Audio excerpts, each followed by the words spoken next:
اور آل نبی پر پھر ایک مرتبہ آواز بلند درود پاک پڑھیں۔ اللہم صلی علی سیدنا شفیعنا مولانا محمد معد الجود والکرم منبع العلم والحلم والحکم وعلیہ واصحابہ وبارک وسلم۔ صلاۃ و سلام علیک یا رسول اللہ صلی اللہ تعالی علیک وعلی آلک واصحابک وازواجک وذریاتک واہل بیتک اجمعین۔ سبحان ربک رب العزت عما یصفون وسلام علی المرسلین والحمد للہ رب العالمین۔ الحمدللہ، اللہ تبارک و تعالیٰ کا بڑا ہی شکر احسان عظیم ہے کہ اللہ رب ذوالجلال نے ہم اور آپ کو اپنی تمام پیدا کردہ مخلوقات میں انسان بنا کر پیدا فرمایا، اشرف المخلوقات کے درجے سے سرفراز فرمایا، نبی محتشم محمد الرسول اللہ صلی اللہ تعالی علیہ وسلم کی امت بابرکت میں پیدا ہونے کا اعزاز بخشا۔ الحمدللہ ثم الحمدللہ، اللہ رب العالمین نے نبی رحمت العالمین صلی اللہ تعالی علیہ وسلم کے نالین کے تصدق میں رمضان المبارک جیسے عظیم المرتبت مہینے سے ہمیں ملایا، اور اس ماہ مبارک کی نعمتیں، برکتیں، سعادتیں، رحمتیں حاصل کرنے کا ہمیں حسین موقع عطا فرمایا ہے۔ تو معزز سامعین محترم، انشاءاللہ جس آب و تاب کے ساتھ آج ہم رمضان المبارک کے تیسرے دن، تیسرے روزے میں پہلے جمعہ میں داخل ہوئے ہیں، انشاءاللہ العزیز المستعان و انشاءاللہ الرسول رمضان المبارک کا اختتام اور عید الفطر بھی اس سے اعلیٰ پیمانے پر رب العالمین ہمیں عطا فرمائے گا انشاءاللہ۔ معزز سامعین محترم، آج رمضان المبارک کی 3 تاریخ ہے، تیسرا روزہ ہے، یہ ہر کوئی جانتا ہے، لیکن آج کا دن ہمارے لیے بہت ہی خصوصیت کا حامل ہے، جس کو جاننا ہمارے لیے بے حد ضروری ہے۔ لیکن پتہ نہیں ہم میں سے کتنے لوگ اس تاریخ کو جانتے ہیں، اس تاریخ کو یاد کرتے ہیں۔ اگر آج بھی کہوں وہی بات کہوں گا، کیونکہ اللہ اس کا رسول حاضر و ناظر ہے۔ رمضان ہو کے غیر رمضان، اللہ کا گھر ہو کے غیر آبادی، ممبر کی سائے میں ہو کے کوئی اور جگہ، جہاں دین اسلام کی بات کرنا ہے، حتی الامکان کبھی اس دین اسلام کے معاملے میں کسی پر کوئی طنز نہیں کیا گیا، کسی پر کوئی طنز نہیں کیا گیا۔ کل الفاظ میں بتا رہا ہوں آپ کو، رمضان ہو کے غیر رمضان، مسجد ہو کے کوئی اور جگہ، ممبر کے سائے میں ہو کے کسی اور چھت کے سائے، لیکن جب دین اسلام کا معاملہ ہو تو اس گناہگار زبان سے کسی پر کوئی طنز نہیں کیا گیا، نہ کیا جاتا ہے، نہ کیا جائے گا، نہ کسی عالم نے کیا۔ اب یہ بات اور ہے کہ اگر کوئی انسان اپنے کرتوتوں کے بل بوتے، اپنے اعمال کے بل بوتے، اپنے گریبان میں جھانک کر اس اعمال کو ٹٹولتے ہوئے اگر اپنے اوپر بات لیتا ہے تو یہ اس کی مرضی ہے، یہ اس کی مرضی ہے۔ تو مطلب طنز کرنا نہیں ہے۔ دنیا کی ہسٹری کو ہم اچھی طرح جانتے ہیں، دنیا کی ہسٹری کو اچھی طرح جانا جاتا ہے، لیکن اسلام کے جو پاسباں گزرے ہیں، اسلام کے جو سپہ سالار گزرے ہیں، اسلام کے نام پر جنہوں نے اپنی جان کو قربان کیا، اپنی اولاد کو قربان کیا، اپنی اولاد کو دودھ پلایا ہے اس لیے کہ وہ اسلام کے پرچم کو بلند کرے۔ انہوں نے اپنی آغوش میں اولاد کو جنم دیا ہے، اپنی آغوش میں اولاد کی پرورش کی ہے، اس لیے کہ وہ میدان کارزار میں بھی ہو تو اسلام کے پرچم کو بلند کرے، اپنے قدموں کو پیچھے نہ ہٹائے۔ یہ ہمارے اکابر ہیں، یہ ہمارے اسلاف ہیں، کہیں انبیاء کی شکل میں، کہیں صحابہ کی شکل میں، کہیں صحابیات کی شکل میں، کہیں ازواج مطہرات کی شکل میں، کہیں اہل بیت اطہار کی شکل میں، کہیں نبی پاک صلی اللہ تعالی علیہ وسلم کی اولاد امجاد کی شکل میں۔ تو الغرض اللہ کے جو انعام یافتگان بندے ہیں، یقیناً کم سے کم ان کی date of birth, date of death, تاریخ پیدائش، وصال کی تاریخ، کم سے کم یہ دو تو یاد رکھ لیں تو معلوم ہوگا کہ اس سال سے لے کر اس سال تک فلاں کا دور رہا، یہ زمانے سے زمانے تک فلاں کا دور رہا، فلاں کام، اتنا تو ذہن میں لا سکتے ہیں، مگر ہمیں پتہ ہی نہیں، اور اتنا بھی نہیں معلوم کہ وصال ہے، شہادت ہے، کیا ہے، اس کو جاننا ہے۔ تو بہرحال آج 3 رمضان المبارک کا دن حضور اکرم نور مجسم صلی اللہ تعالی علیہ وسلم کے اولاد امجاد میں سے چہتی، چوتھی اور آخری، چہتی چوتھی آخری صاحبزادی جنہیں حسنین کریمین کی ماں بنایا گیا، جنہیں حضرت علی رضی اللہ تعالیٰ عنہ کی زوجہ بنایا گیا، ارے وہ نبی کی شہزادی جنہیں خاتون اسلام کی سردار بنایا گیا، نبی کی وہ شہزادی جنہیں خاتون جنت بنایا گیا، نبی کی وہ شہزادی جسے پردے کا پاسبان بنایا گیا، حضرت فاطمہ رضی اللہ تعالیٰ عنہ کا آج یوم وصال ہے، یوم وصال ہے۔ ہماری خواتین اسلام کو چاہیے کہ ماں حضرت فاطمہ رضی اللہ تعالیٰ عنہ کی طرح اپنی زندگی میں ان اعمال کو اختیار کریں۔ تو یقیناً حسنین کریمین کی صفت تو اپنی جگہ ہے، حسنین کریمین کے جوتوں کی دھول کے برابر بھی کوئی نہیں ہو سکتا، لیکن کم سے کم وہ ایک صفت تو ہمارے اندر آ سکتی ہے اگر آج کی عورتیں وہ عمل کر لیں۔ بتایا جاتا ہے کہ ماں حضرت فاطمہ رضی اللہ تعالی عنہ جب پکوان کرتی، کچن میں ہوتی، باورچی خانے میں روٹی بناتی، تو بتایا جاتا ہے کہ ہاتھوں سے وہ آٹا گوندتی، ہاتھوں سے وہ آٹا گوندتی اور زبان سے قرآن کی تلاوت فرماتی اور دل سے ان تلاوت شدہ آیتوں کی تفسیر فرماتی۔ حسنین کریمین چھوٹے ہیں تو پھر اپنے پیر کے ذریعے ان حسنین کریمین کا جھولا جھولاتی، ایک وقت پکوان بھی ہو رہا ہے، خدا کی یاد بھی ہو رہی ہے، نبی کی سنت بھی ادا ہو رہی ہے اور بچوں کی پرورش بھی ہو رہی ہے۔ قربان جائیے وہ فاطمہ رضی اللہ تعالیٰ عنہ پر صرف چند باتیں کر دینا، چند الفاظ کہہ دینا، یہ بڑی بات نہیں ہے،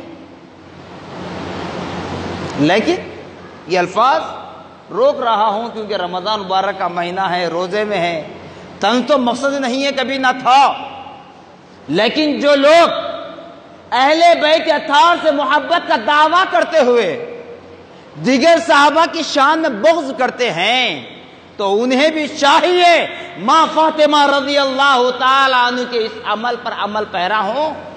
بتائیے کون عورت ہے جو عمل کرتی ہے؟ کوئی نہیں کرتی۔ وہ صفت حضرت فاطمہ رضی اللہ تعالیٰ عنہ کے اللہ نے خاص کیا ہے، لیکن کم سے کم عمل کرنے کی کوشش تو کریں۔ پھر آپ کبھی پردے سے مراد پردے سے مراد برقع پہننا ہی نہیں ہے، گھر کے دروازے کا پردہ نہیں ہے، بلکہ بتلایا جاتا ہے کہ اپنی آنکھوں سے کبھی کسی غیر مرد کو آپ نے نہیں دیکھا۔ ایسی پاکیزگی، غیر مرد کو کبھی نہیں دیکھا۔ اور حضرت فاطمہ رضی اللہ تعالیٰ عنہ جب عبادت کرتی تو اپنے والد ماجد کی طرح رات رات بھر سجدہ کیا کرتے، رات رات بھر اللہ کی بارگاہ میں گریہ وزاری کیا کرتے۔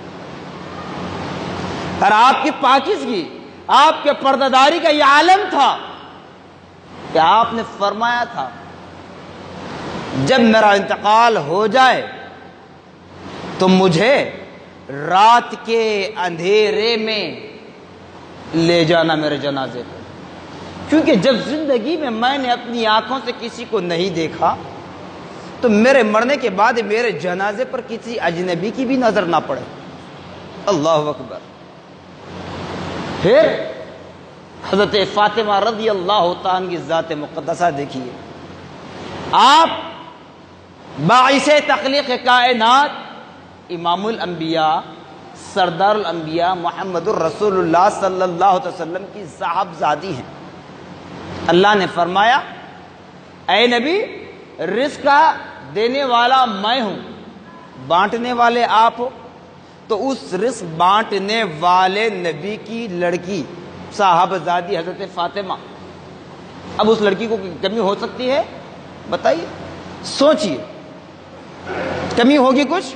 نہیں، لیکن خود کام اپنے ہاتھ سے کیا کرتی تھی، ایک آواز لگاتی تو دیگر گھروں کی عورتیں آپ کے ہاتھ بٹانے میں کام کاج میں ساتھ نہیں دیتی، پر انہوں نے کبھی کسی کو آواز نہیں دی، اپنے ہاتھ سے کام کاج کی۔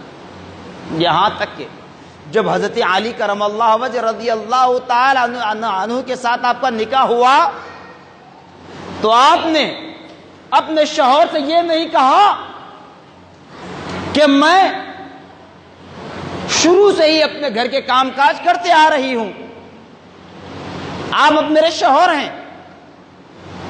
جس طرح آج کی ہماری عورتوں کا ماحول لے لیجئے، آج ہمارے گھروں کے جھگڑے لے لیجئے، اور حضرت فاطمہ رضی اللہ تعالیٰ عنہ کی حیات مقدسہ کو سامنے رکھ کر سوچئے، آپ نے یہ نہیں کہا کہ آپ میرے شوہر ہیں، آپ میرے کام میں ہاتھ بٹائیے، آپ میرے شوہر ہیں، میرے لیے ایک نوکرانی کا انتظام کیجئے، خادمہ کا انتظام کیجئے، نہیں کہا، بلکہ سارے کام کاج اپنے ہاتھ سے کیا کرتے، جس کی وجہ سے آپ کے ہاتھ زخمی ہوا کرتے، چھالے آ جاتے، پھوٹ جاتے۔ تو جیسے حضرت علی کرم اللہ وجہ رضی اللہ تعالیٰ گھر تشریف لاتے تو حضرت فاطمہ رضی اللہ تعالیٰ عنہ اپنے دونوں ہاتھوں کو اپنے پلوں میں چھپا لیتی یا کبھی اپنے پیٹھ کے پیچھے رکھ لیتی۔ حضرت علی فرماتے ہیں، پوچھتے ہیں کہ فاطمہ کیا بات ہے، کبھی تم اپنے ہاتھوں کو اپنے دوپٹے کے اندر رکھ لیتے ہو، کبھی اپنی پیٹھ کے پیچھے باندھ لیتے ہو، آخر وجہ کیا ہے؟ تب اپنا سر جھکا کر عاجزی و انکساری کے ساتھ کہتی ہیں نرم آواز سے کہ کیا کروں، گھر کے کام کاج میں ہی کر لیتی ہوں نا، جس کی وجہ سے میرے ہاتھ پر چھالے آ جاتے، پھوٹ جاتے، زخمی ہو جاتے ہیں۔ آپ کے گھر آتے ہی میری تکلیف آپ دیکھنا، اس لیے مجھے گوارا نہیں ہے، میں اپنے ہاتھ کو چھپا لیتی ہوں۔ تو حضرت علی رضی اللہ تعالیٰ نے فرمایا تو یہ کیوں نہیں کرتی کہ آپ کے بابا جان اللہ کے تمام خزانوں کے مالک ہیں، جا کر اپنے بابا جان سے خادمہ طلب کر لو تاکہ تمہیں سہولت ہو جائے، تھکان نہ ہو، یہ مصیبت تکلیف نہ ہو۔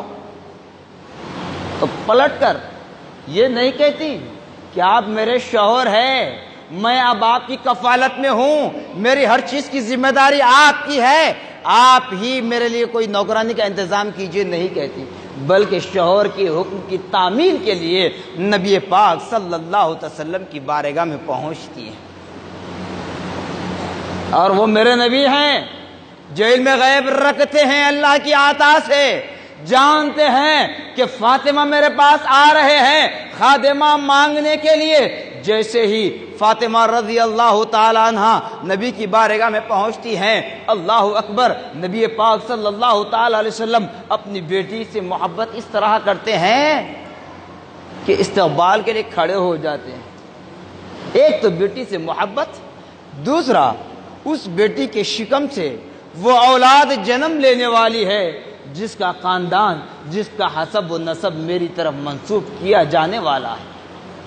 تو نبی پاک فرماتے ہیں، بیٹی فاطمہ، اے میرے بیٹی فاطمہ، تمہارے لیے کوئی خادمہ نہیں ملے گی، تمہیں کوئی خادمہ نہیں ہے، بس اتنا تمہیں ضرور بتایا جائے گا کہ تم وہ عمل کر لو تو تمہارے کام میں اتنی آسانی ہوگی جو 10 خادمہ 10 نوکرانی رہ کر بھی وہ کام نہیں کر سکتی، اتنی تھکان آپ کے ختم ہو جائے گی اور آپ کے کام میں برکت ہوگی۔ تو کہا، فرمایا بابا جان وہ کیا ہے؟ تو نبی پاک صلی اللہ تعالی علیہ وسلم اپنی صاحبزادی لخت جگر حضرت فاطمہ رضی اللہ تعالیٰ سے فرماتے ہیں، اے بیٹی فاطمہ، جب بھی نماز ادا کرنا تو نماز کے بعد 33 مرتبہ 33 ٹائم سبحان اللہ، 33 ٹائم الحمدللہ، 34 ٹائم اللہ اکبر۔ جس طرح اہل سنت والجماعت کے پاس فجر اور عصر کی فرض ادا کرنے کے بعد یہ تسبیح پڑھی جاتی ہے، 33 مرتبہ سبحان اللہ، 33 مرتبہ الحمدللہ، 34 مرتبہ اللہ اکبر۔ یہ پڑھنے سے تھکان دور ہوتی ہے، کام میں برکت ہوتی ہے، اسی لیے اس تسبیح کو تسبیح فاطمی کہا جاتا ہے۔ یہ عمل کر لے تو تمہیں اب نوکرانی کی ضرورت پیش نہیں آئے گی۔ تو اندازہ کیجئے، آج ہمارے پاس 4 پیسے ہیں، ہم بھی اتراتے ہیں، اب ہماری گھر کی عورت چاہے ماں ہو، بیوی ہو، بہن ہو، بیٹی ہو، وہ بھی اترانے لگتی ہے۔ لکھپتی کا بیٹی ہوں، لکھپتی کی بیوی ہوں، لکھپتی کی ماں ہوں، لکھپتی کی بہن ہوں۔ ارے کون سا لکھپتی جو مرنے کے بعد یہیں چھوڑ کر چلا جانا لات مار کر؟ اتراتے ہیں، مگر وہ تاجدار مدینہ کی بیٹی ہوتے ہوئے، اللہ کے خزانوں کے مالک کی بیٹی ہوتے ہوئے کبھی نہیں اترایا، کبھی نہیں اترایا۔ 70 پیون ڈال کر انہوں نے اپنا لباس زیب تن کیا ہے۔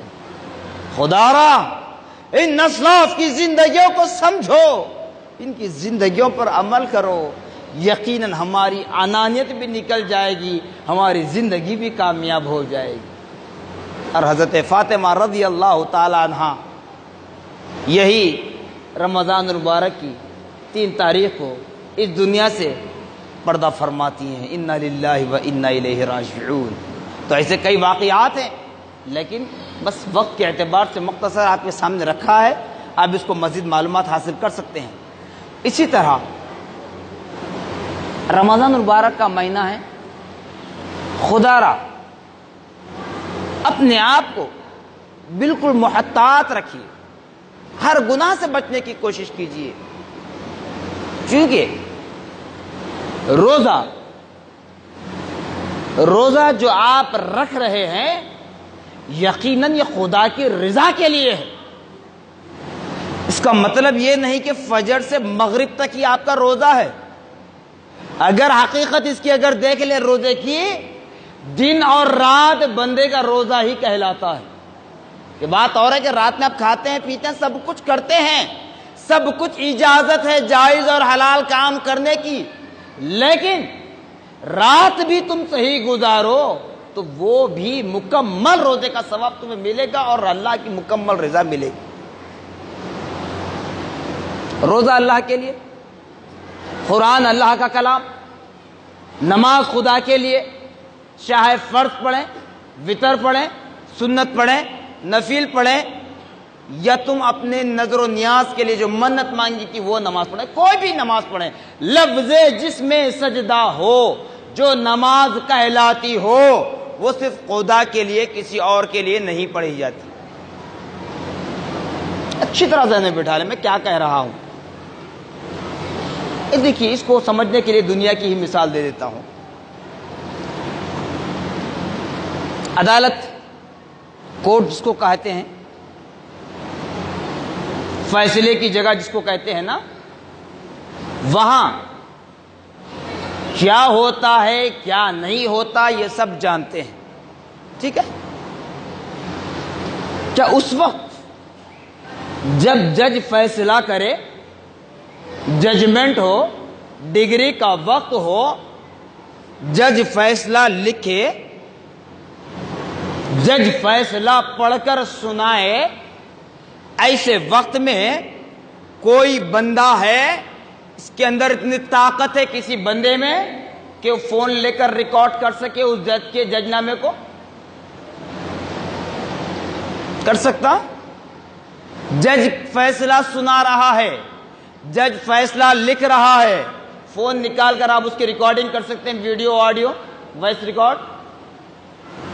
پھر کوئی ہے جب جج اپنا فیصلہ سنائیں پچھلے مقدمات کو سامنے رکھتے ہوئے بتا کر، اب تمہارے پاس وہ لا کی کتابیں رکھی ہوئی ہیں، تو جب جج فیصلہ سنائے، فیصلہ لکھے، تو اس وقت تم کیا اس لا کی کتاب کو کھول کر جج کے ججمنٹ کو کلیئر کر سکتے ہو، دیکھ سکتے ہو کہ جج فیصلہ صحیح کر رہا ہے یا غلط؟ ارے تمہارے ہاتھوں سے بنائی ہوئی عدالت ہے نا بھائی، تمہارے ہاتھوں کی بنائی ہوئی ہے. تم نے ہی منتخب کیا اپنا وکیل، تم نے ہی منتخب کیا اپنا جج. نہیں، پھر وہاں ریکارڈ نہیں کر سکتے، اس لا کی کتاب کو کھول کر پڑھ نہیں سکتے، تو پھر خدا کی بارگاہ میں جب کوئی بندہ اپنے سینے میں قرآن کو محفوظ کرے اور مصلی پر کھڑے رہ کر تراویح پڑھے، تو اس کے پیچھے چیمی گویا کیوں؟ اس کے پیچھے چیمی گویا کیوں؟ ریکارڈنگ بتائیے. اتنا ہی آپ قرآن پڑھنا جانتے ہیں تو آئیے محراب میں کھڑے ہو جائیے، قرآن پڑھائیے، تلاوت کیجیے تراویح میں. ابھی بھی فرض نماز اگر کوئی پڑھانا چاہتے ہیں، میں کہنا نہیں چاہ رہا تھا لیکن مجبور ہو کر کہنا پڑ رہا ہے. ارے روزے دار ہیں، رمضان کا مہینہ ہے، اگر ہم خسروار ہیں، ہم پر کچھ ہو بھی رہا ہے، تب بھی صبر کرنے کی تلقین دی جا رہی ہے، اور ناحقی فتنے فساد پھیلانا، امام پر اعتراضات، تو پھر تمہاری نظر میں کون صحیح ہے؟ جب ہم امام کو پسند نہیں کرتے، ہم مؤذن کو پسند نہیں کرتے، ہم حافظ کو پسند نہیں کرتے، ہم خطیب کو پسند نہیں کرتے، تو آخر کس کو پسند کرو گے؟ کس کی اتباع کرو گے؟ بتاؤ. آپ اتنا بہترین انداز میں قرآن پڑھتے ہیں، اللہ نے آپ کو ایسی توفیق دی ہے، الحمدللہ ثم الحمدللہ. اللہ تعالیٰ ہر بندے کو حافظ قرآن بنا دے، ہم تو یہ دعا کرتے ہیں. لیکن جب آپ اتنے قابل ہیں تو فون کیوں ریکارڈ کر رہے ہیں؟ حافظ صاحب کو میں بازو ہٹا دیتا ہوں، آپ کھڑے رہ کر پڑھائیے. چلیے انشاءاللہ اللہ نے چاہا تو آج میں تراویح یہیں پڑھوں گا انشاءاللہ، سب کے سامنے کہہ رہا ہوں. حافظ صاحب اگر غلط پڑھا رہے ہیں، جو حضرات کہتے ہیں فون لے کر ریکارڈ نہیں، آپ بالکل سامنے کیمرہ فٹ کیجئے اور قرآن لے کر آپ بیٹھ جائیں، جہاں حافظ صاحب غلط پڑھیں آپ بتائیں. ہر سال اسی طرح سمجھاتے. دیکھیے صاحب، ایک بات بتا دیتا ہوں، یہ لڑنا جھگڑنا، یہ مقابلہ کرنا مقصد نہیں ہے. پھر یہ نہ کہنا کہ مصعب لڑنے کو آگے نہیں. آپ جب ہم اپنے مؤذن کی بھی اتباع نہیں کر پاتے، اپنے حافظ کی بھی اتباع نہیں کر پاتے، امام کی بھی اتباع کر نہیں پاتے، تو پھر نماز جنازہ کے لیے کیوں بلاتے ہو امام حافظ کو؟ اب یہ سوال میں کرتا ہوں. جب تمہیں کسی حافظ کا پڑھنا، امام کا پڑھنا، مؤذن کا پڑھنا پسند نہیں ہے، تو پھر گھر میں باپ کا، ماں کا، بھائی کا، جوروں کا انتقال ہوتا ہے، تو اس وقت اس کی نماز جنازہ کے لیے، اس کی مغفرت کے لیے قبرستان کیوں لے جائے جاتے ہیں؟ حد ہو رہی ہے. ہر جگہ ساری دنیا میں پیغام پہنچا دو. جو حافظ قرآن کی بے حرمتی کرتے ہیں، اور ان تمام سے سارے ورلڈ میں، ساری دنیا میں یہ پیغام دینا چاہتا ہوں، جو حفاظ کرام کے خلاف آواز اٹھاتے ہیں، کہتے ہیں کہ ہم ریکارڈ کر رہے ہیں. ارے کس کو سناؤ گے ریکارڈ؟ کون سنے گا؟ ہم تو آپ کو دعوت دے رہے ہیں، آئیے محراب میں کھڑے ہو جائیے، مصلی سنبھالیے، نماز پڑھائیے۔ اس سے اچھی بات کیا ہے؟ اس سے اچھی بات کیا ہے؟ آپ پڑھا رہے تو بہت اچھی بات ہے، ہم آپ کی اتباع میں نماز پڑھنے کے لیے ہم تیار ہیں۔